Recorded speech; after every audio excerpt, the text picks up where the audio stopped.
The people of St. Patrick can now breathe a sigh of relief, knowing that every time they turn on their tap, water would now flow. The National Water and Sewerage Authority has developed a over $1 million EC project that is going to ensure a constant supply of water for the people of St. Patrick. State of Affairs tells you the story behind this new facility in the community of Reuil.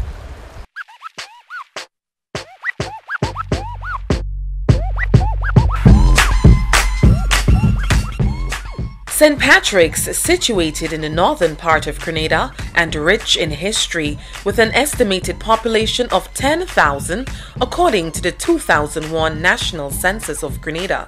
It's a rural parish that's agricultural based, and for years government has envisioned a robust tourism plan for this part of the island. Visions of major hotels and new seaport, big business and even bigger investment for the people in the area. But this dream is being blurred by, among other things, an inadequate water supply. This is seen as one of the impediments to economic growth in St. Patrick. But all this could change for the better with the construction of a new treatment plant in the village of Reuil. The National Water and Sewerage Authority, NAWASA, says with this new plant, St. Patrick's is now ready for business. So water comes in from the river into first chamber, the inlet chamber, or also called the mixing chamber. So sometimes in this process here we add chemicals for coagulation, causing the sediments to flock together and drop to the bottom, and it goes in this big basin to drop off, particles to drop off. So this is called the sedimentation chamber. We have another plant not too far from here. That is a Peggy's Wind plant. That plant produces about 400,000 gallons per day. But that plant used to have problems with frequent blocking of the intake structures. And it takes a considerable amount of time to have those intake structures cleaned, and leaving the people in the St. Patrick's area without water for some time. Persons would remember the unfortunate adverse climatic conditions in 2013, where the plant was actually out of service for about 3 weeks, and we had serious challenges trucking water in from both St. Andrews and St. Mark's. Schools were forced to close. It affected businesses, and of course it affected consumers in general.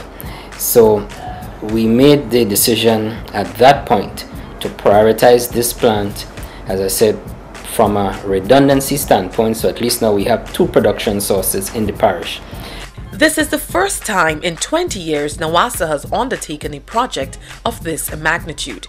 It cost the company about $1.4 million EC, not loans, not grants, but monies which came from the contributions of customers towards their monthly bills. We had to prioritize and basically save on our revenue to be able to do this.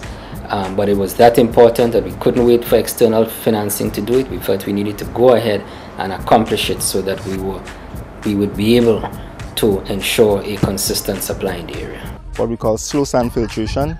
The water sits over a sand bed, sand and stone at the bottom, and slowly filters through.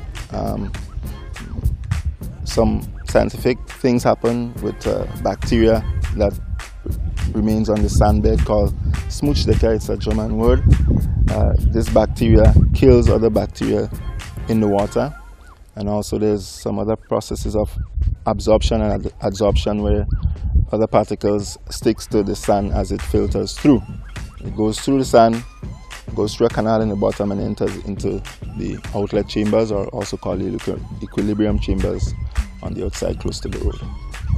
When it goes normally, well, we suffer for sometimes a few hours, but then as the new plant comes now, I think that it would do a lot for us, help us in terms of our water supply will much improve to how it was at the first time.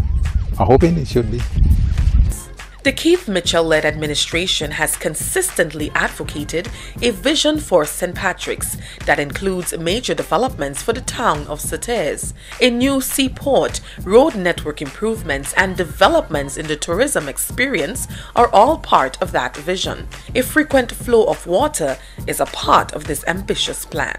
Anyone wanting to set up business or expand your business, there are a number of things you look at. Consistent water supply, consistent electric supply and rate, communication, telecommunication. These are all the factors that an investor will look at before he ultimately make the decision to invest in that particular area. Consistent water supply is always a challenge and a necessity, especially for investments of that type. So we are happy that we now actually have in that area, especially in the rainy season, we actually have more supply than we actually need. When you hear weekend times, you know everybody's at home. You can't get water. It drip or it go and it come till 7. And is the plant on? If the plant is on already, I could tell you there's a great difference. The water, the pressure is heavy day and night. So I think it's a plus and a plus for us. Having the new Mount Reuil water treatment plant is not just good news for the people of St. Patrick, but it's also a plus for neighboring villages in the St. Mark area as well, whose water supply will significantly improve. Now that this plant is able to produce as much as 250 to about 330,000 gallons per day, some of the areas that the Peggy's Whim plant would produce or used to service, this plant can now take up some of that, and Peggy's Whim, which is at a much higher elevation, can now supply some of these areas that are far off, like St. Mark's, as far as some areas in St. Mark's.